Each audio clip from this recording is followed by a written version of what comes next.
ঈমানওয়ালারা জান্নাতে যাবে, আল্লাহর বড় আশা। এ কারণে আল্লাহ বলেন, ও ঈমানওয়ালারা, আল্লাহকে ভয় করে নাও।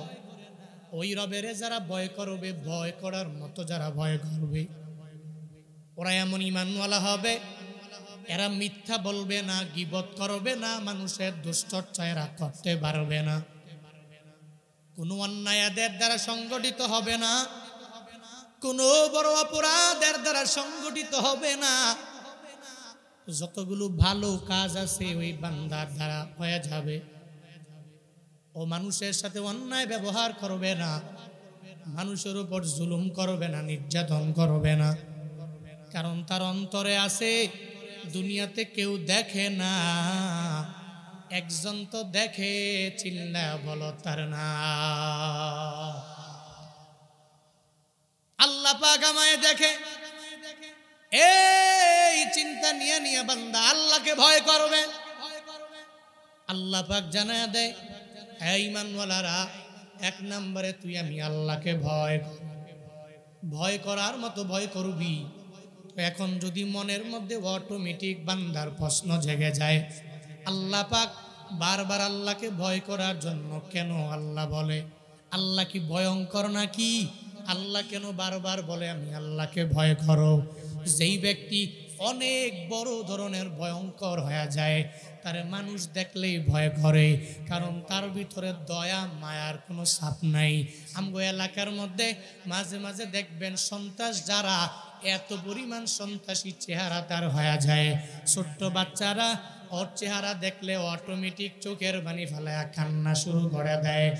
আর ওই তার কাছেও যায় না, ওর কুলেও তো যেতে যায় না। ওই সন্ত্রাসের দেখলে অনেক পরিমাণে ছোট ছোট বাচ্চারা ভয় পাইয়া বলে তার চেহারাটা এমন ভয়ঙ্কর হয়ে গেল, মনে হয় বিন্দু মাত্র পরিমাণ মায়া তার ভিতরে নাই, যার কারণে ও আশেপাশে তার কোনো লোকও থাকে না, সব লোকেরা তারে ছেড়ে ছেড়ে বান্দা চলে যায়।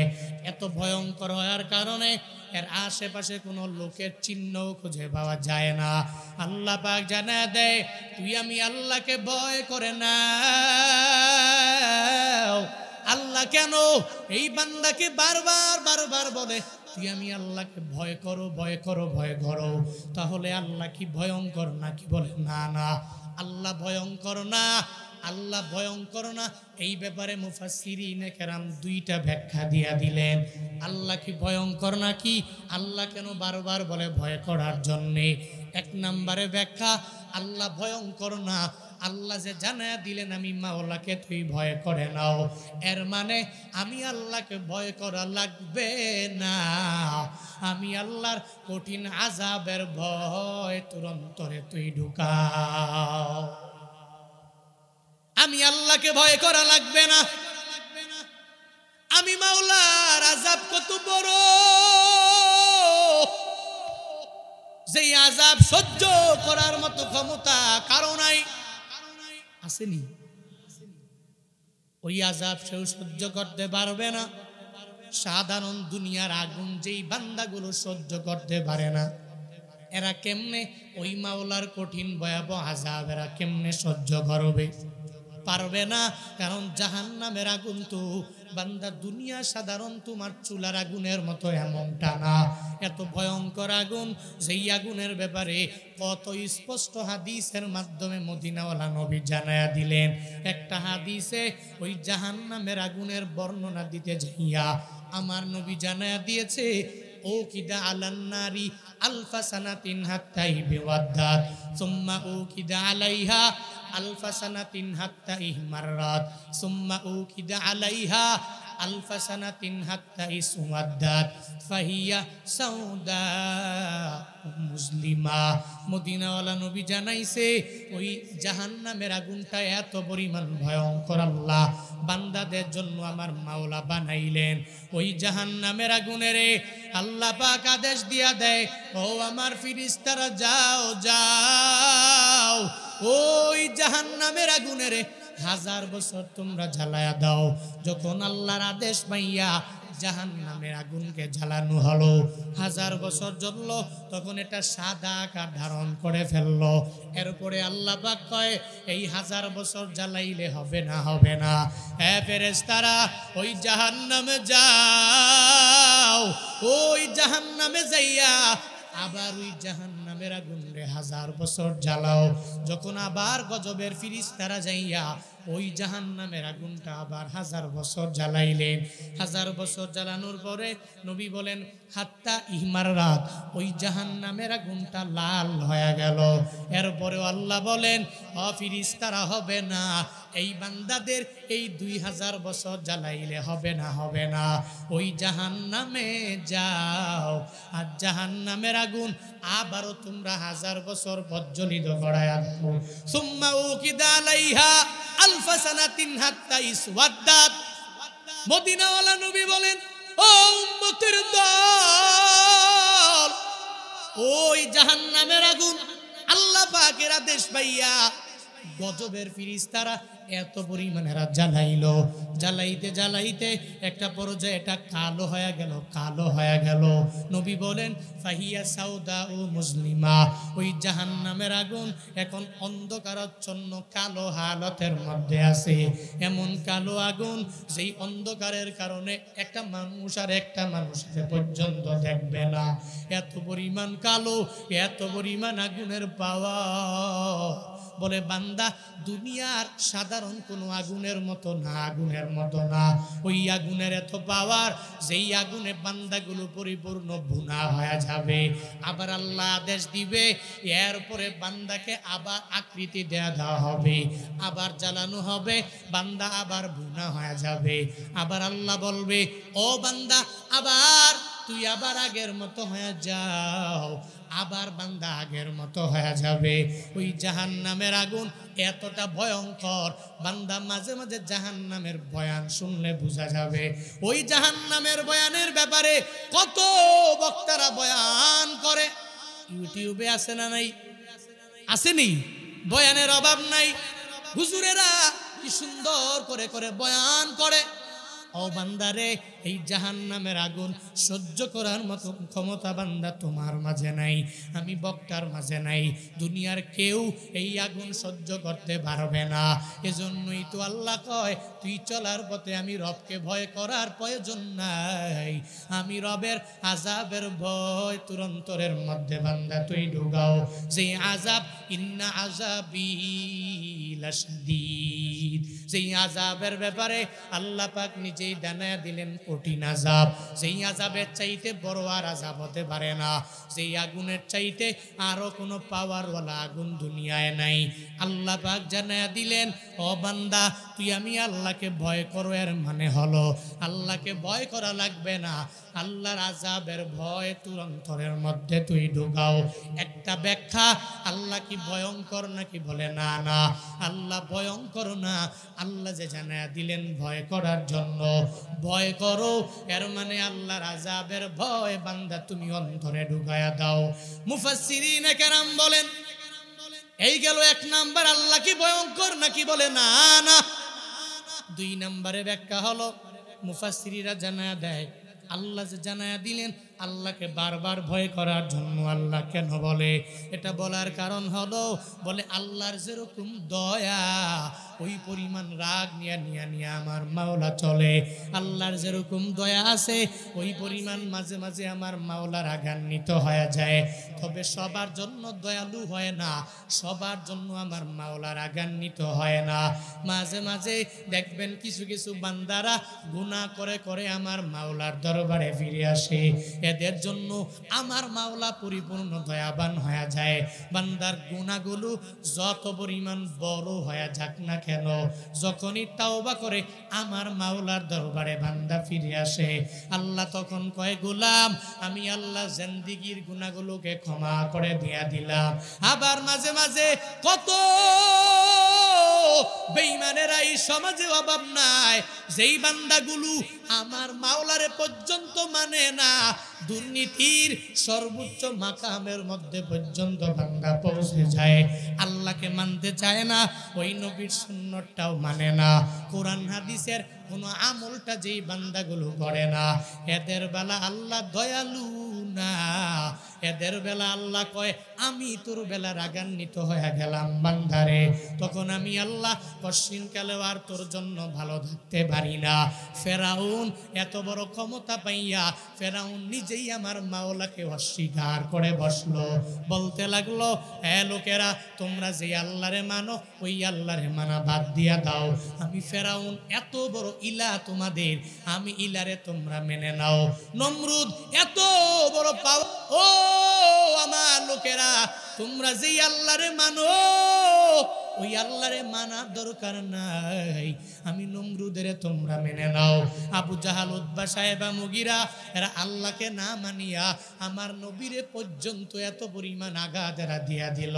আল্লাহ কয় এদের জন্য আমি মাওলা দয়ালু হতে পারি না, ওই আসহাবে ফিলের জন্য আমি আল্লাহ দয়ালু না, এদের জন্য মাঝে মাঝে আমি আল্লাহর ভয়ঙ্কর রূপটা এদের দেখানো লাগবে, এদের স্মরণ করায়া দেই বান্দারে আমি আল্লাহর পাওয়ার কি পরিমাণ জানো।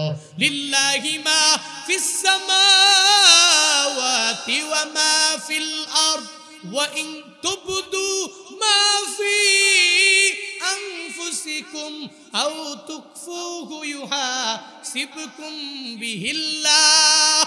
বান্দারে আমি মাওলার পাওয়ারটা কি পরিমাণ জানোনি, আসমানের নিচে যা আছে জমিনের উপর যা সব কিছুর মাওলা হলাম আমি আল্লাহ, আবার তোরেও বানালাম আমি আল্লাহ। মাঝে মাঝে তুই যদি নিজের নেতা মনে করিয়া আমি আল্লাহকে পর্যন্ত যদি বাদ দিয়া দাও, তখন আমি আল্লাহ দয়া দেখাই না, আমি আল্লাহ তখন বড় রাগে রাগান্বিত হয়ে যাই। ও নেতারা, ও এলাকার মেম্বারেরা, ও এলাকার মাতবরেরা, মাঝে মাঝে তো আপনারা মনে করেন ক্ষমতার অভাব নাই, পাওয়ারের অভাব নাই, আমার পাওয়ারের কাছে কেউ আমার ধারে আসতে পারবে না, আমার পাওয়ারের কাছে এলাকার মেম্বার মনে করে কেউ আসতে পারবে না, চেয়ারম্যান মনে করলো, বিভিন্ন এমপি মন্ত্রীরা পর্যন্ত মাঝে মাঝে মনে করে। এই যে দেখেন না কি পরিমাণ মানুষের উপর জুলুমান নির্যাতনের স্টিম রোলার চালায়, মানুষের মানুষ মনে করে না এত পরিমাণ দুর্নীতি সর্বোচ্চ লেভেলের মধ্যে পৌঁছে গেল। আবার মাঝে মাঝে নামাজের নিয়ে কটূক্তি করে, রোজা নিয়ে কটূক্তি করে, নেক আমল নিয়ে এত পরিমাণ কটূক্তি এরা আরম্ভ করে দেয়। এই যে গত 3-4 দিন আগে এক নেতা তার নৌকার মিছিল দেওয়ার জন্য বের হয়ে গেল, মুন্সিগঞ্জ আসনের এমপি এক হিন্দু দাঁড়ায় গেল ওই নৌকা নমিনেশন পাইয়া, এবার যখন ওই নৌকা নিয়ে মিছিল করে নামাজের ওয়াক্ত হয়ে গেল, একজনে ডাক দিয়া কয় এমপি সাহেব এখন নামাজের সময় জোরে জোরে স্লোগান দেওয়া যাবে না। ও হাটে আর কয় কিসের নামাজ, তোদের কিসের নামাজ, আবার এর অনেক পরিমাণে গালি দিয়া দেয়। ও তো মনে করে আমার পাওয়ারের অভাব নাই, এই আসনের 2বার এমপি আমি হয়ে গেলাম, আমার অনেক ক্ষমতা, এই এলাকার লোকেরা আমারে ভোট দিলে দেখ না দিলে নাই, আমি অটো পাস হয়ে যাব, এই চিন্তা নিয়ে নামাজরে নিয়ে এত পরিমাণ কটূক্তি করে আওয়াজ দিয়া দেয়। মুন্সিগঞ্জের মুসলমানেরা এতদিন পর্যন্ত উড়ে পড়ে ভালো জানতো, কিন্তু মনে করে নামাজ কি, নামাজ কি, মুসলমান কি, এগুলা দেখার বিন্দু মাত্র পরিমাণ আমার টাইম নাই, কিন্তু জানে না এদেশের পরিচয় নামাজ দিয়া, এদেশের পরিচয় রোজা দিয়া, এদেশের পরিচয় নেক আমল দিয়া। এটা মুসলমানেরা অনেক কষ্ট করে করে নিজের রক্ত ঝরাইয়া এদেশটারে স্বাধীন করে আনলো রে বান্দা। এদেশে যদি কোনো বান্দা নামাজ নিয়ে কটূক্তি করে, রোজা নিয়ে কটূক্তি করে, টুপি নিয়ে যদি কেউ কটূক্তি করে, উলামায়ে কেরাম নিয়ে বিন্দু মাত্র পরিমাণ যদি কেউ কটূক্তি করে, অন্তত পক্ষে সে মুসলমানের বন্ধু হতে পারে না, ঠিক কিনা? মুসলমানের নির্বাচন করতে পারে না, 2বারের হতে পারে, এবার হবে না। সব মুসলমানেরা এর ব্যাপারে বয়কটের আওয়াজ দিয়া দিল, ও যাবে, কোনো অসুবিধা নাই, বাংলাদেশে কেউ কাউরে বাধা দেয় না, যে কোনো ব্যক্তি উনি স্লোগান দিতে পারবে, বিভিন্ন মতগুলো বান্দা প্রকাশ করতে পারবে, তবে নামাজের সময় দুনিয়ার সব কিছু বন্ধ হয়ে যাবে। হিন্দুদের দুর্গা পূজার সময়ে দেখবেন হিন্দুদের লিস্ট দেওয়া হয়, হিন্দুরা তোরা ফজরের আজানের সময় বাজাবি না, নামাজের সময়টাকে বন্ধ রাখা লাগবে, জোহরের টাইমটাতে বন্ধ রাখা লাগবে, আসরের টাইমটাতে বন্ধ রাখা লাগবে, মাগরিবের টাইমটাতে বন্ধ রাখা লাগবে, এশার টাইমটাতে বন্ধ রাখা লাগবে। কারণ মনে রাখবি, মুসলমানের নামাজের মধ্যে আঘাত দিয়া এদেশে অন্য কোনো অনুষ্ঠান চলতে পারে না। আগে নামাজ, এরপরে অনুষ্ঠান, আগে নামাজ, আগে রোজা, আগে আমল, আগে মুসলমান, এরপরে হিন্দু, আগে মুসলমান, এরপরে খ্রিস্টান, আগে মুসলমান, এরপরে বৌদ্ধ, এরা পূজা করবে, কোনো অসুবিধা নাই। কিন্তু আমগো নামাজের টাইমে বাজাইবে কেন?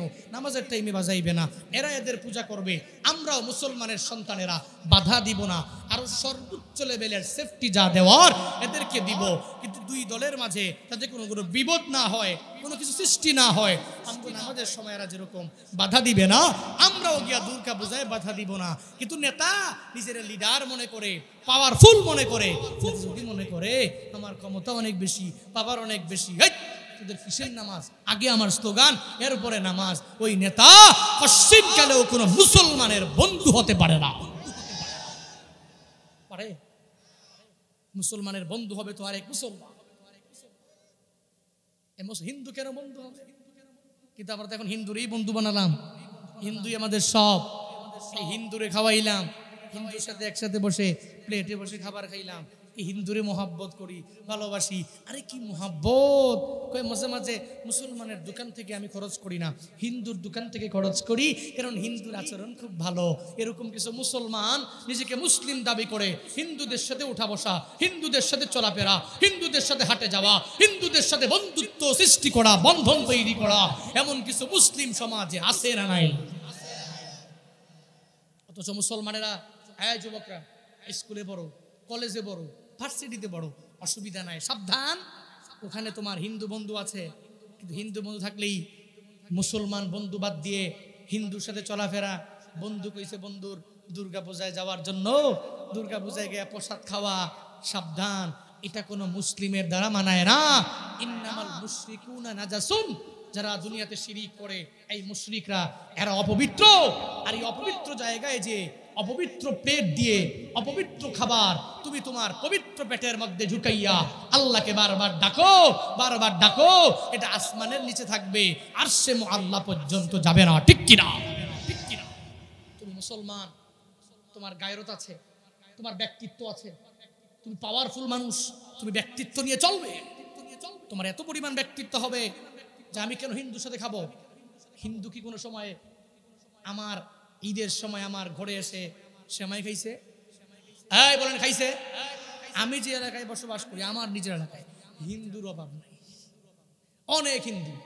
কই আমি আমার লাইফে আমি একটা বার দেখি নাই কোনো হিন্দু কোনো মুসলমানের ঘরে ঈদের দিনে আইসা ওই ঈদের দিনটাকে উদযাপন করেছে। কিন্তু তুমি মুসলমান, নিজেকে মুসলিম দাবি করো, কপাল পোড়া, তুই কিন্তু দুর্গা পূজায় যাইতে ভুলো না, তুই কিন্তু এদের কত শ্রী শ্রী দুর্গা এগুলায় গিয়ে গিয়ে ওই মূর্তির সামনে বৈশা যে প্রসাদ দিয়া দিল, ওই প্রসাদ তুই খাইতে ভুলো না, তুই হিন্দুর সাথে এক প্লেটে খাবার খাইতে বসো, কপাল পোড়া মুসলমান, নিজেরা মুসলিম দাবি করো, তুই কেমন মুসলমান? তুমি রমজান এলে রাখো না রোজা, দিনকে করো আঘাত, পয়সা করির নেই তো বাবা, দাও না তো যাকাত।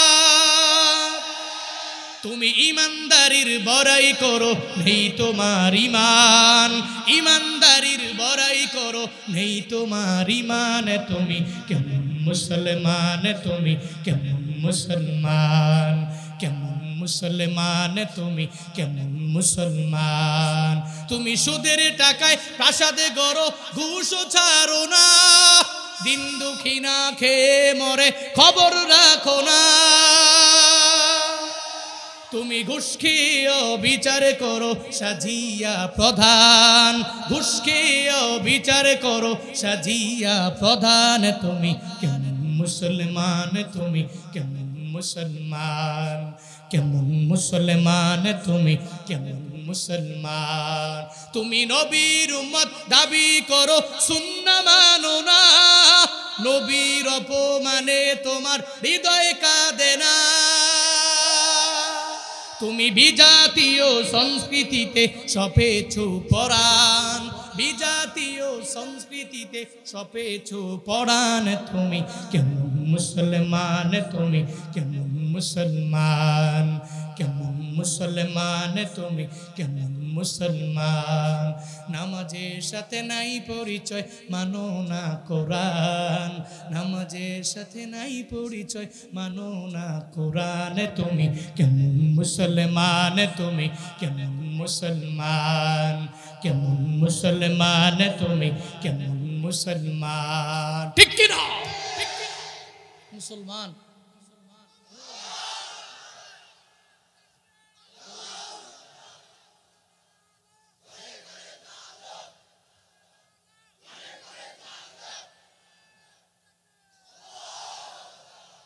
মুসলমান একজনে আরেকজন মুসলমানের বন্ধু হবে। বিজাতীয় যত সংস্কৃতি আছে, এই সংস্কৃতি কোনো মুসলিম ঘরের পোলা এই সংস্কৃতি লালন তার অন্তরে করতে পারে না। কিন্তু তোমরা ওয়াজও শুনো, আবার দেখো যে মেসি কোন সময় কোন কাটিং দেয়, আবার ওইটাও করো। কি এটাও ঠিক? হ্যাঁ, এমবাপ্পে কি কাটিং দিল, এর চুলের মতো তোমরা চুল কাটো। এরপরে আর্জেন্টিনা ব্রাজিলের জের ধরে তোমরা এক ভাই আর এক ভাইয়ের উপরে আঘাত করো, এক বন্ধু আর এক বন্ধুকে ছেড়ে চলে যাও, স্বামী স্ত্রী পর্যন্ত তালাক হয়ে যায়। ঠিক কিনা? মুসলমান, মুসলমান তুমি, তোমার পরিচয়।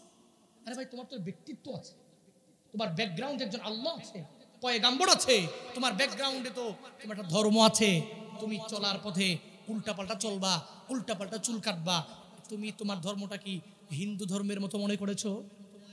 এই ধর্ম তো এমন ধর্ম, ইন্নাদ্দীনা ইন্দাল্লাহিল ইসলাম, এই ধর্ম এটা আল্লাহর কর্তৃক, আল্লাহর পক্ষ থেকে মনোনীত ধর্ম। এই ধর্ম ছাড়া পৃথিবীর সব ধর্ম একটাও আল্লাহর কাছে গ্রহণযোগ্য ধর্ম। তো তুমি গ্রহণযোগ্য ধর্মের একজন অনুসারী হয়ে নিজে কেমনে উল্টাপাল্টা চলো? আল্লাহ পাক আমার যুবকদেরকে হেদায়েত দান করেন, আরো জোরে পড়েন। আল্লাহ পাক যুবক ভাইদেরকে বুঝ দান করেন। খারাপ লাগতেছে আপনাদের? এই কষ্ট পাচ্ছেন নাকি আপনারা? কাকে ভয় করব? আল্লাহকে ভয় করো। এর মানে আল্লাহকে ভয়ঙ্কর না। এক নাম্বার জবাব, আল্লাহ ভয়ঙ্কর না। আল্লাহ যে বললেন আল্লাহকে ভয় করার জন্য, এর মানে আল্লাহর আযাবকে তোমরা ভয় করো। আর দুই নাম্বার জবাব হলো, আল্লাহ পাক মাঝে মাঝে দয়া দেখায়, আবার মাঝে মাঝে আল্লাহ রাগান্বিত হয়। ওয়ার্ডের মেম্বারের দিকে বান্দা তুমি একটু তাকায়া দেখো, যেই মেম্বারটা ওয়ার্ডের অনেক বড় লিডার যখন হয়ে গেল, ওই মেম্বার মাঝে মাঝে দয়া দেখায়, মাঝে মাঝে রাগান্বিত হয়ে যায়। এলাকার মধ্যে যখন কোনো চুর চুরি করে, ওই চোরের বেলায় যদি মেম্বার কয় আমি আমার দয়ার গুণটাকে প্রয়োগ করে দিলাম, তাহলে কেমন হবে? একটা চোর না, দুইটা চোর না, একটা চোরের প্রশ্রয় দিয়ে দিলে আরো হাজারো চোর অটোমেটিক ভয় দেওয়া হয়ে যাবে।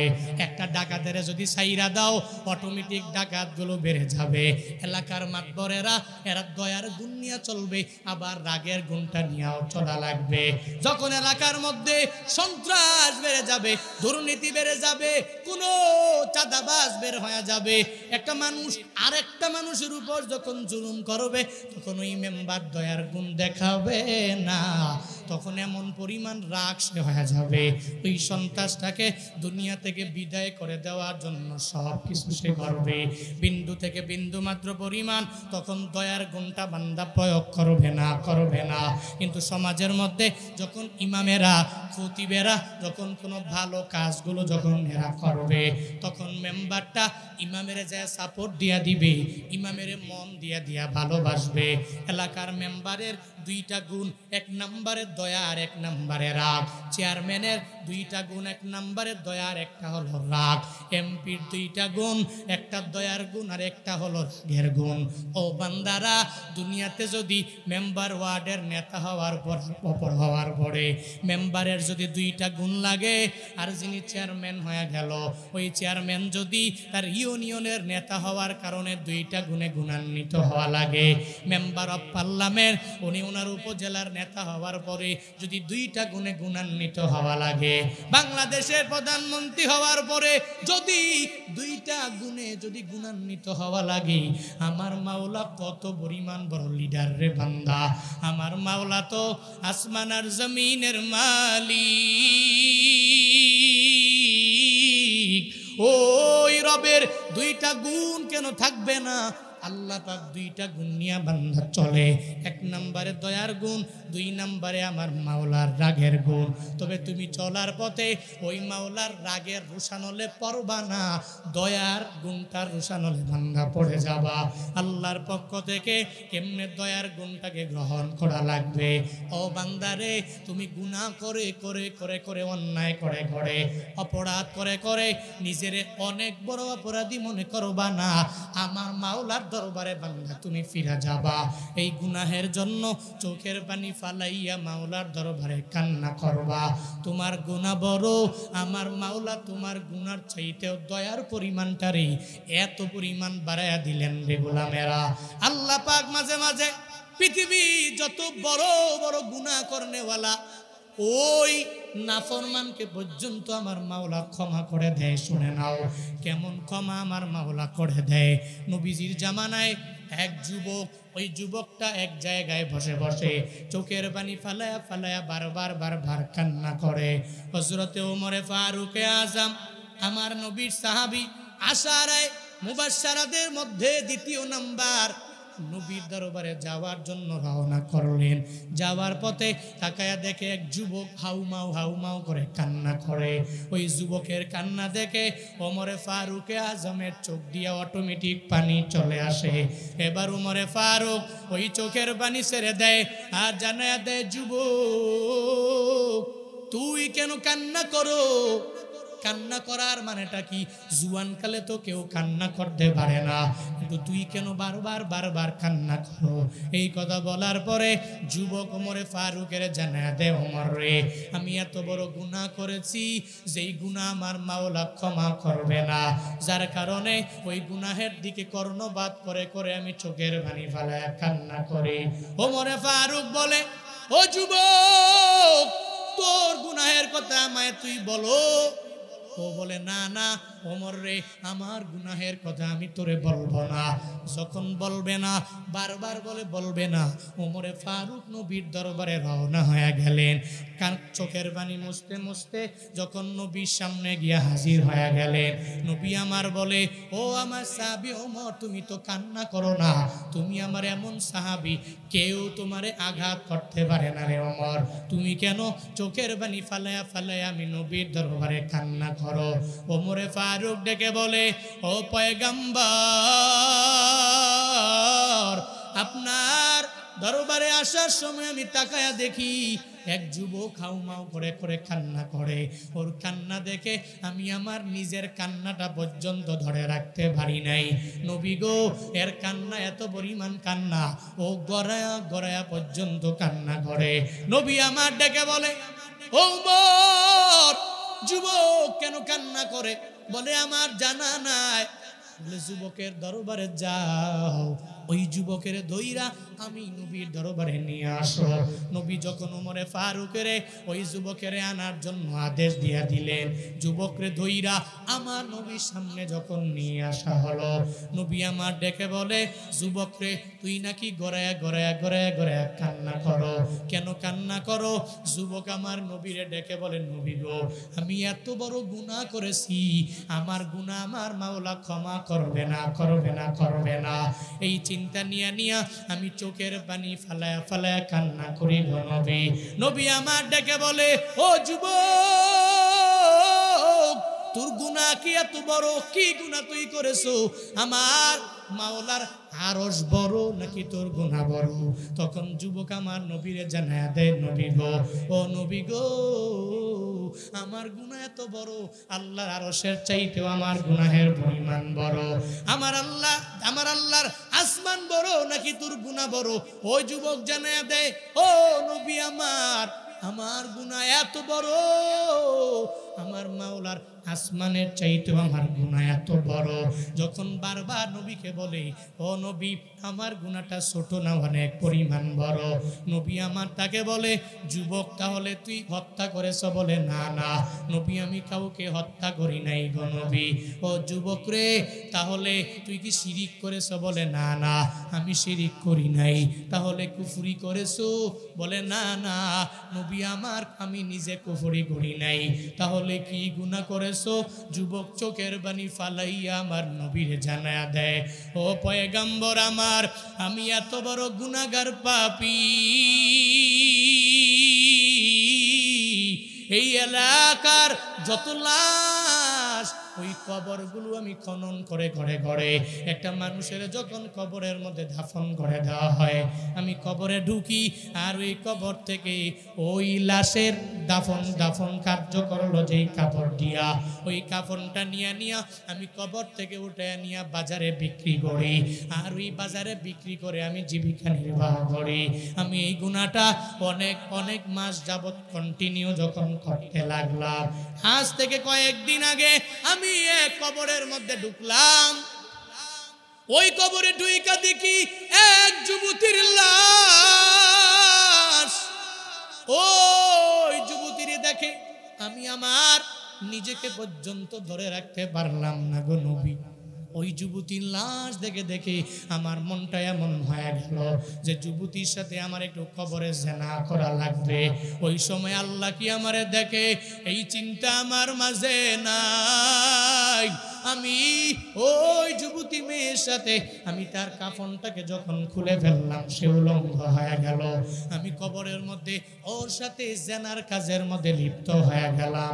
আমি কবরের মধ্যে যুবতীর সাথে জেনা করে আমার কাজ শেষ করার পরে যখন আমি কাপড়টা নিয়ে উপরের মধ্যে আমি উঠে আসব, তখন নবী গো একটা গাইবি আওয়াজ আমি নিজের কানের মধ্যে শুনতে পেলাম। আমার মনে হলো ওই যুবতী মাইয়া আমারে ডাকে, ও যুবক, তোর ঘরে কি মা বোন নাই? আমার পরিবারের লোকেরা আমার মরণের পর এই কবরের মধ্যে রাইখা দিয়া গেল। তুই কবরের মধ্যে আসছো ভালো কথা, আমার কাফনটারে নিয়ে গেলি তুই ভালো কথা, আবার আমার এই কবরের মধ্যে উলঙ্গ করে আমার সাথে জেনা করে এরপরে তুই চলে গেলা। যুবক রে, তোর ভিতরে কি আমার মাওলার বিন্দু মাত্র পরিমাণ ভয় কি তোর নাই? আমার আল্লাহকে কি ভয় করো না? হ্যাঁ যুবক, তুই কি কবরে আসবি না? আমি কবরে এসেছি, তোরও আশা লাগবে। এই কবরে এমন কেউ নাই যে কবরের মধ্যে আসবে না। এই কবরের সাথে মাটির সাথে যার মোলাকাত হবে না, পৃথিবীতে এমন কোনো বান্দা নাই। যুবক ডেকে বলে, ওই দিন থেকে ওই যুবতীর কথা শুনে আমি আর নিজেকে ধরে রাখতে পারি না। আমার মনে হলো আমি এত বড় অন্যায় আমি করি, এত বড় অপরাধ আমার দ্বারা হয়ে গেল, আমার আল্লাহ ক্ষমা করবে কি করবে না এই গ্যারান্টি নবী আমি নিজেও দিতে পারি না। এজন্য আমি রাস্তায় গড়াইয়া চোখের পানি ফালায়া কান্না করি, আর নিজেরে আমার অনেক বড় অপরাধী মনে হয়ে যায়। ও এলাকার জালেমেরা, নফসে আম্মারা, দুকায় পড়ে যারা গুনাহ করো, ওদিনও আমি আমার ড্রাইভারকে বললাম, হ্যাঁ ড্রাইভার, দুনিয়াতে যেই ব্যক্তিগুলো একজন আর একজনের হক মাইরা খায়, একজনে আর একজনের উপর জুলুম করে, একজনে আর একজনের উপরে নির্যাতন করে, যারা করে এরা যখন বৃদ্ধ হয়ে যায় তখন অটোমেটিক ওই জুয়ান কলের কথাগুলো অটোমেটিক মনে পড়ে যায়। ও মনে মনে চিন্তা করে, আইরে জুয়ান কালে কি পরিমাণ গুনাহ আমি করলাম। ও মুরব্বী বাবারা, মাঝে মাঝে ঘুমাইলে দেখবেন মনে পড়ে জুয়ান কালে কত মানুষের ডাব চুরি কইরা খাইছেন, নারিকেল চুরি কইরা খাইছেন, এখন যুবকেরা যেমনে খায়, ঠিক কিনা? একদিন এখন তো মনে করে না, এখন তো পাওয়ার যে বেশি, ওরে বাপরে বাপ, রক্ত গরম, ডাট চুরি কইরা এলাকা সব সমান করে লাই, বন্ধুরা সব চল বাইক নিয়ে দৌড়াও। আর আমগো মতো ওরা কি আসলে এই পুরো তারা সে আমগো পাওয়ার জানো, আমরা চণ্ডীভোগের বোলা বাইন, আমগো পাওয়ারটাই তো অন্যরকম।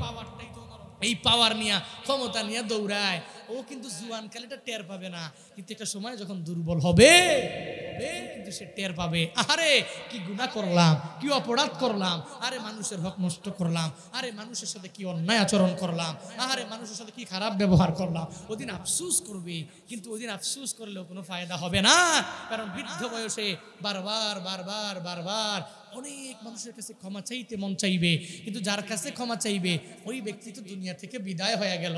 অন্যায় করার পরে, অপরাধ করার পরে মাঝে মাঝে এরকম অন্যায়ের কথা, অপরাধের কথা ঘুমাইলে মনে পড়ে কি পড়ে না? এই মনে পড়েনি? বৃদ্ধ বাবারা মনে পড়েনি? হ্যাঁ, জুয়ান কালে কি অন্যায় করছেন, কি অপরাধ করছেন, মাঝে মাঝে কি শুইলে মনে পড়ে, আর তখন নিজের এত পরিমাণ অপরাধী মনে হয়, হায় রে আমি তো এই গুনাহটা না করলেও পারতাম, হায় রে এই অপরাধটা আমি কেন করলাম। যুবক কয় আমি যে এত বড় অন্যায় করেছি, এত বড় অপরাধ করেছি, আমি কেন করলাম, কেন? এই প্রশ্ন নিজেকে করে করে ধিক্কার দেয় নিজেরে, আর নিজে চোখের পানি ফালায় কান্দে। কার সামনে? নবী আমার ডেকে বলে, যুবক তোর গুনাহ এত পরিমাণ বড় হয়ে গেল, এত পরিমাণ বড় গুনাহ একটা মানুষের দ্বারা কেমনে সম্ভব হয়ে যায় রে যুবক। যুবক রে এই কথা বলার পরে এবার যুবক মনে মনে মনে মনে চিন্তা ভাবনা করে, আমি যে এত বড় গুনাহ করেছি, আমার নবী পর্যন্ত বলেছে আমার গুনাহের পরিমাণটা বড়। এই চিন্তা নিয়া নিয়া যুবক নবীর দরবার থেকে দৌড়ায়া যায়, বড় একটা পাহাড়ে যাইয়া ওই পাহাড়ের চূড়ার মধ্যে দাঁড়াইয়া, যেখানে দুনিয়ার কোনো মানুষ নাই, আমার মাওলার কাছে চোখের পানি ফালাইয়া ফালাইয়া বারবার কান্না করে আমার আল্লাহকে বলে, আল্লাহ রে তুমি যদি আমারে ক্ষমা না করো, তুমি যদি আমারে মাফ না করো, আমারে কেউ ক্ষমা করতে পারবে না, মাফ করতে পারবে না রে আল্লাহ। ও আল্লাহ, আমি আমার জিন্দেগিতে কত গুনাহ করেছি, যেই গুনার খবর তুমি জানো, কেউ জানে না, জানে না। আল্লাহ তুমি আমার গুনাহ ক্ষমা কইরা দাও। আল্লাহর কাছে যাইয়া যখন বারবার বারবার আমার মাওলারে বলে, আল্লাহ গো আমার গুনাহ তুমি ক্ষমা করতে পারো, কেউ আমারে ক্ষমা করতে পারবে না গো আল্লাহ। ও আল্লাহ, আল্লাহুম্মা আনতা রাব্বি ওয়া আনা আবদুক, তুমি আমার রব আর আমি তোমার বান্দা, তুমি রব হইয়া বান্দারে ক্ষমা করে দিতে পারো গো আল্লাহ। বারবার বারবার আমার আল্লাহরে এটা বলে। সাইয়্যিদুল ইস্তিগফার এটা আছে যে ইস্তিগফার যখনই বান্দা করবে, আল্লাহ বান্দার বড় থেকে বড় গুনাহগুলোকে ক্ষমা করে দিবে। ওই সাইয়্যিদুল ইস্তিগফার পাহাড়ের চূড়ার মধ্যে যুবকটা দাঁড়ায়া দাঁড়ায়া বলে, আল্লাহুম্মা আনতা রাব্বি লা ইলাহা ইল্লা আনতা খালাকতানি ওয়া আনা আবদুক ওয়া আনা আলা আহদিক ওয়া ওয়া'দিকা মাসতাতু আউযু বিকা মিন শাররি মা সানাতু আবুউ লাকা বিনি'মাতিকা আলাইয়া ওয়া আবুউ লাকা বিযামবি ফাগফিরলি ফাইন্নাহু লা ইয়াগফিরুয যুনুবা ইল্লা আনতা। এই যে একটা দামি দোয়া, যেই দামি দোয়াটা হলো ইস্তিগফারদের নেতা, লিডার, ওই সাইয়্যিদুল ইস্তিগফার বান্দা যখন পাহাড়ের চূড়ায় দাঁড়ায়া দাঁড়ায়া দাঁড়ায়া আমার আল্লাহরে বারবার বারবার বলে, ও আল্লাহ আমি এত গুনাহ করেছি, আমি এত বড় অপরাধ করে ফেললাম গো আল্লাহ, তুমি ছাড়া আমার মার্জনাকারী কেউ নাই, তুমি ছাড়া দুনিয়ার কেউ আমারে ক্ষমা করতে পারে না গো আল্লাহ। বারবার বারবার ওই যুবক ওই পাহাড়ের চূড়ায় দাঁড়াইয়া আমার মাওলারে যখন বলে, আমার আল্লাহর কাছে যুবকের কান্নাটা বড্ড পছন্দ হয়ে গেল।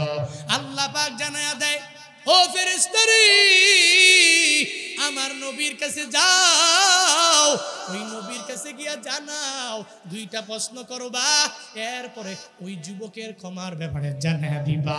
ফেরেশতা পাঠায়া দেওয়া হলো।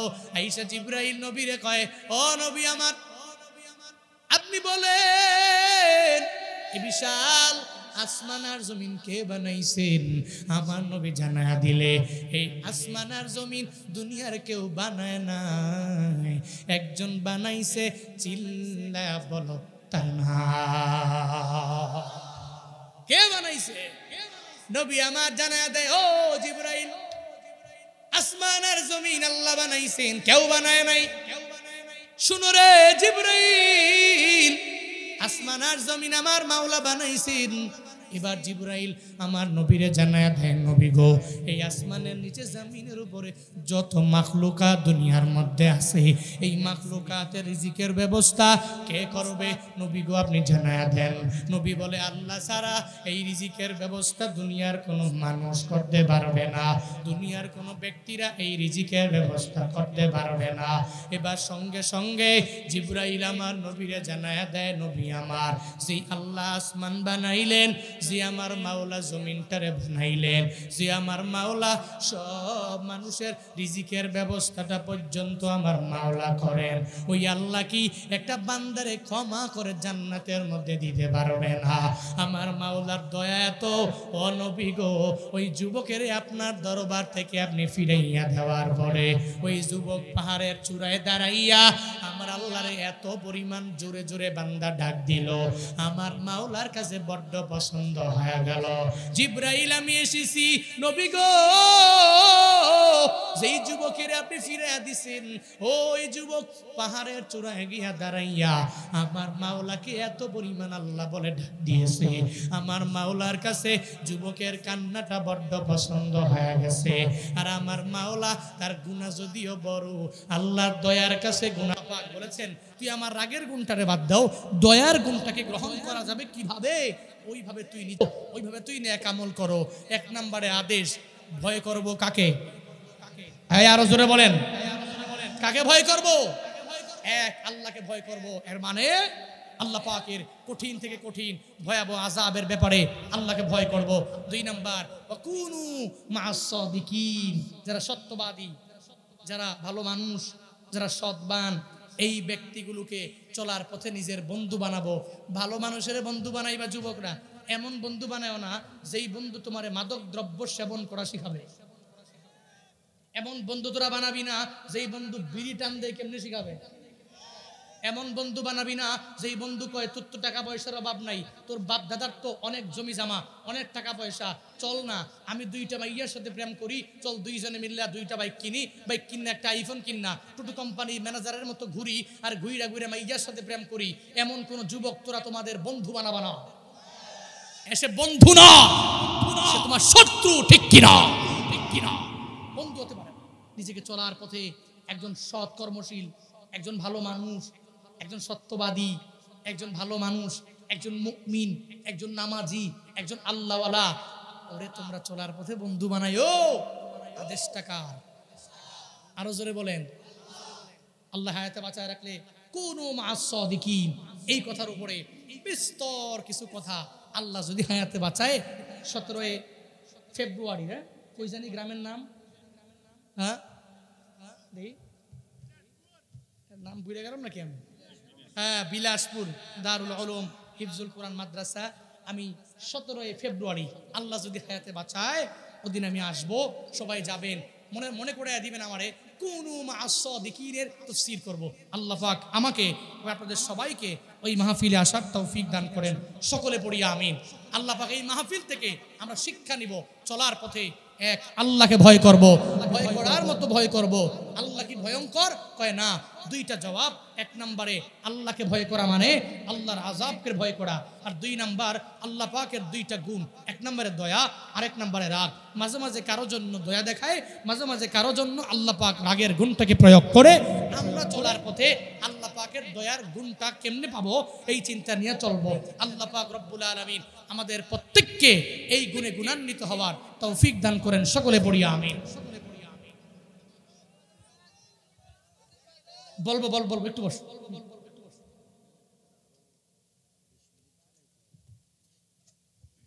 আসসালামু আলাইকুম ওয়া রাহমাতুল্লাহ। সম্মানিত উপস্থিতি, বয়ানের মাঝে আসলে আমাদের আজকের মাহফিলের যিনি প্রধান মেহমান উনি উপস্থিত হয়েছেন। বিদায়ী আলোচনাটা মাত্র কয়েকটা মিনিটের জন্য একটু পরে আমরা আমাদের পরবর্তী একটা পদক্ষেপ আছে, ওটা নিব ইনশাআল্লাহ। সকলে বলি আমিন। আরে সে কোন রূপকার সাজালো চরাচরে, সে কোন রূপকার উল্লাস করে আজ সাহারার লোহাওয়ায় ফুরাতের জলরাশি কুলি কুলি ওছলায় কুলি কুলি ওছলায় কুলি কুলি ওছলায় পর্বত চূড়া হতে নেমে আসে নির্ঝরে সে কোন রূপকারে সাজানো চরাচরে সে কোন রূপকারে সাজানো চরাচর আজ কেন পৃথিবীটা লাগে এত সুন্দর সে কোন রূপকারে সাজানো চরাচরে সে কোন রূপকারে সাজানো চরাচরে সে কোন রূপকারে সাজানো চরাচরে সে কোন রূপকারে সাজানো চরাচর। আরো জোরে মারহাবা, আরো জোরে একবার মাশাআল্লাহ। আল্লাহ কবুল করেন। পৃথিবীটা কে বানিয়েছেন? কে সাজিয়েছেন?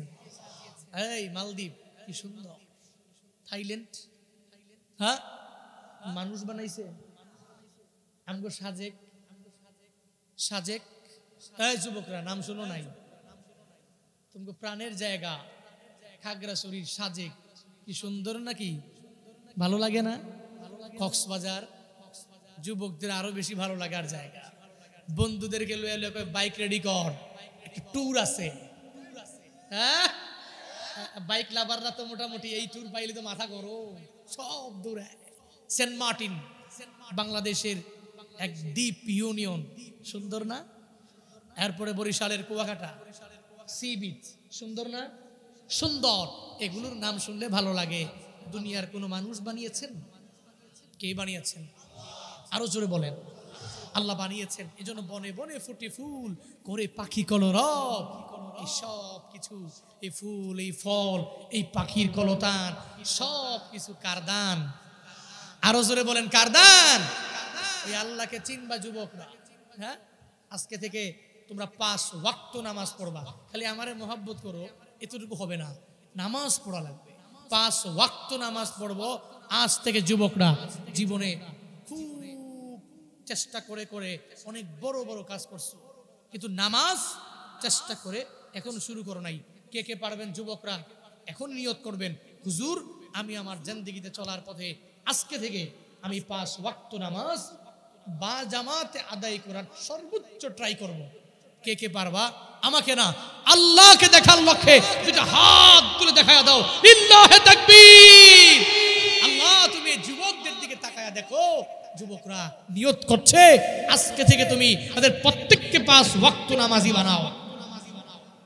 অনেকে আমিন কয় না, জোরে কয় না।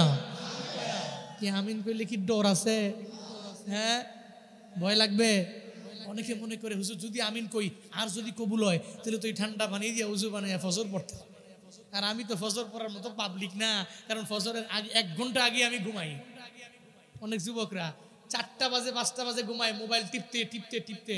ইন্ডিয়ান ছবি, বাংলা ছবি একটাও এর বাদ নাই। সবগুলা দেখতে দেখতে 4টা পর্যন্ত দেখছে। এরপরে দেখা হঠাৎ করে চোখে তো ঘুমাইছে, মোবাইলটা হাত থেকে টাস করে অটোমেটিক পড়ে গেছে, দিছে ঘুম। এই ঘুম থেকে উঠছে 10টা 12টায়। কোথায় গেল ফজর? কোথায়? মনে রাখবা যুবকরা, আজকে থেকে নিয়ত করবা আমি আর জিন্দেগিতে এই এত বড় অন্যায়কারী নিজেকে বানাবো না। নিজের নফসে আম্মারা ধোকায় পড়ে যে গুনাহ আমি করব না। চেষ্টা করবা না ইনশাল্লাহ? ধৈরাই কিন্তু হতে পারবা না। আমি এজন্য সবক দেই, ধৈরাই কেউ নামাজি হয় না। অন্তত পক্ষে প্রথমে 5 ওয়াক্ত নামাজে 2-3 ওয়াক্ত যাও না। আগে এর ধৈরা ধৈরা মুষ্টি চিনাইতে হবে, এরপর সে 2-3 ওয়াক্ত নামাজ পড়বে। এরপর থেকে অটোমেটিক একদিন গেলে ভালো লাগবে, এরপরে ভালো লাগবে, এরপরে ভালো লাগবে, অটোমেটিক হয়ে যাবে। তবে ইমামরাও যারা আছেন একটু তিলাওয়াতগুলো সুন্দর করবেন। আপনারাও ইমামরা যুবকদেরকে ইন্সপায়ার করবেন, উৎসাহ দিবেন। এই যে মাঝে মাঝে কিছু কিছু এলাকায় একটানা এক নাগারে 40 দিন যদি তাকবীরে উলার সাথে নামাজ আদায় করে, আমি প্রায় এলাকায়, আমি নিজেও একটা প্রোগ্রামের মধ্যে নিজে গিয়েছি, ওই প্রোগ্রামে আমি নিজে পুরস্কার দিয়েছি ভাই। প্রায় 40 থেকে 50 জন ছেলে হবে, এক নাগারে 40 দিন তাকবীরে উলার সাথে নামাজ পড়ছে, এবং এদেরকে পুরস্কার দেওয়া হয়েছে। এবং এরপর থেকে দেখা গেছে ওই এলাকার লোকেরা বলতেছে এরা যে পুরস্কারের জন্য নামাজ পড়ছে এমনটা না, এরা এই নামাজ পড়ে এখন এমন একটা অভ্যাস হয়ে গেছে।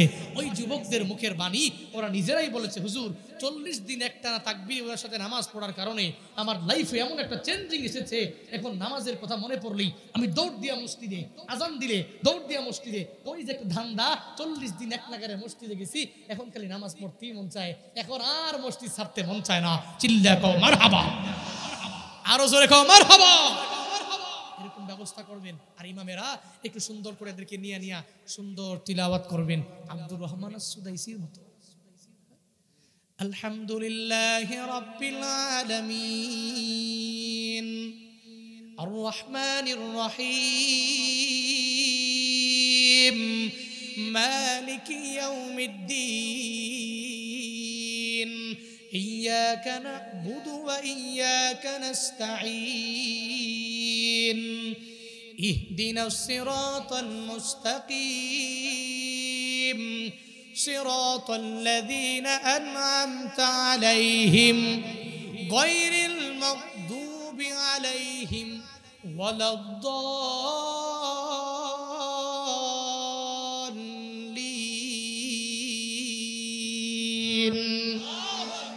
الله أكبر إن في خلق السماوات والأرض واختلاف الليل والنهار لآيات لأولي الألباب الذين يذكرون الله قياما وقعودا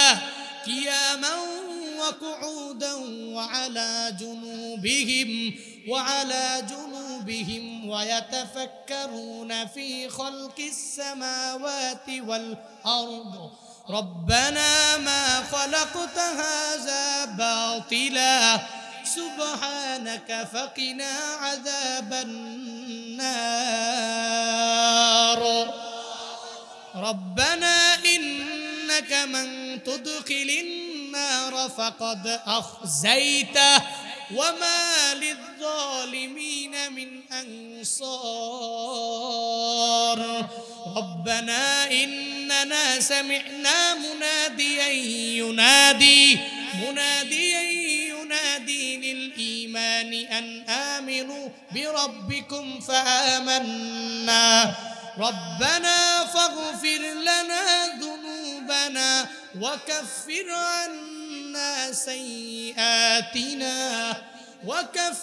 عنا سيئاتنا وتوفنا مع الأبرار ربنا وآتنا ما وعدتنا على رسلك ولا تخزنا يوم القيامة إنك لا تخلف الميعاد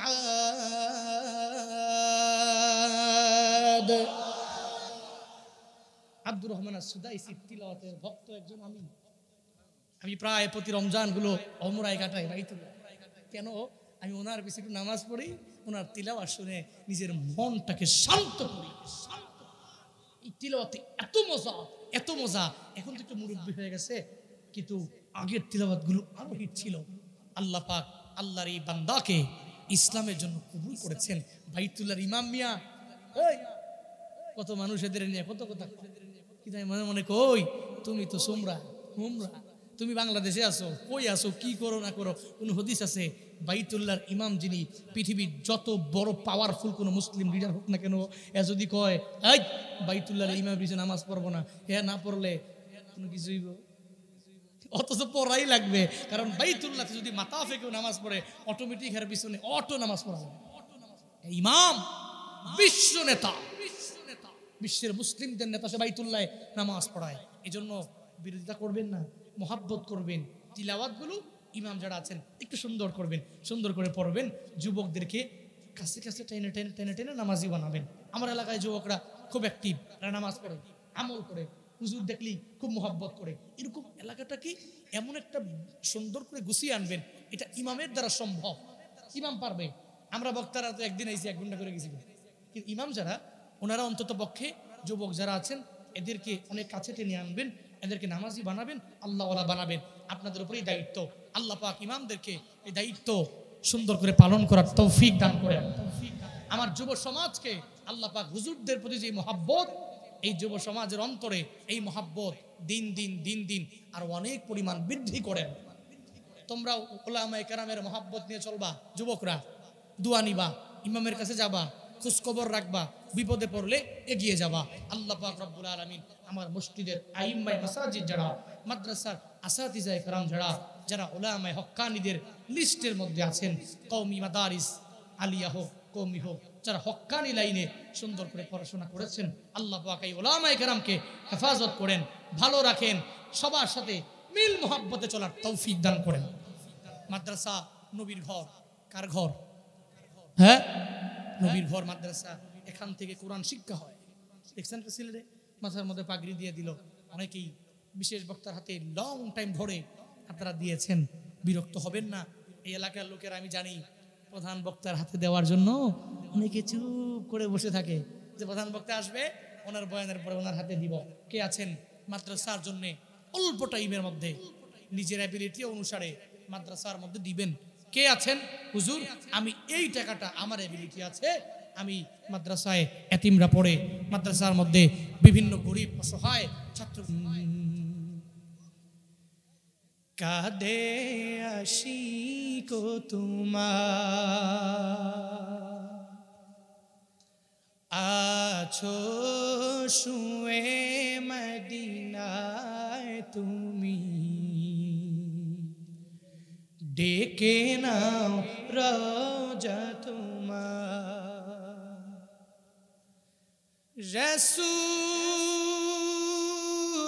রাসূলুল্লাহ কি উপায় হবে আমার, রাসূলুল্লাহ কি উপায় হবে আমার। ওই মদিনার পথের ধুলি মাগতাম আমি পেলে সুরমা বলি, ওই মদিনার পথের ধুলি মাগতাম আমি পেলে সুরমা বলি, ফিরে পেত হৃদয় নূরেরি আধার, ডেকে নাও রওজা তোমার। রাসূলুল্লাহ কি উপায় হবে আমার,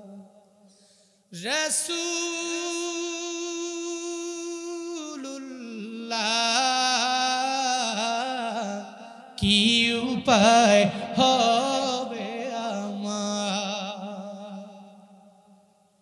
তোমার দেশে যায় কত আশিকান, ইহধম পড়ে আছি বাংলায় তন, তোমার দেশে যায় কত আশিকান, ইহধম পড়ে আছি বাংলায় তন, যেতে পারলাম না আমি দেশেতে তোমার, ডেকে নাও রওজা তোমার। রাসূলুল্লাহ কি উপায় হবে আমার, রাসূলুল্লাহ কি উপায় হবে আমার। প্রাণ ভরে দেখবো চেহারা তোমার, ডেকে নাও রওজা তোমার। রাসূলুল্লাহ উপায় হবে আমার রাসূলুল্লাহ কি উপায় হবে আমার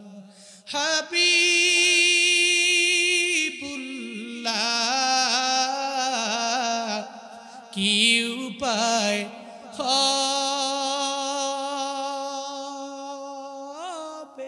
আমার চিল্লায় পড়ি মারহাবা আল্লাহ পাক জীবনে একবার হলেও প্রত্যেককে মক্কা মদিনায় যাওয়ার তৌফিক দান করুন।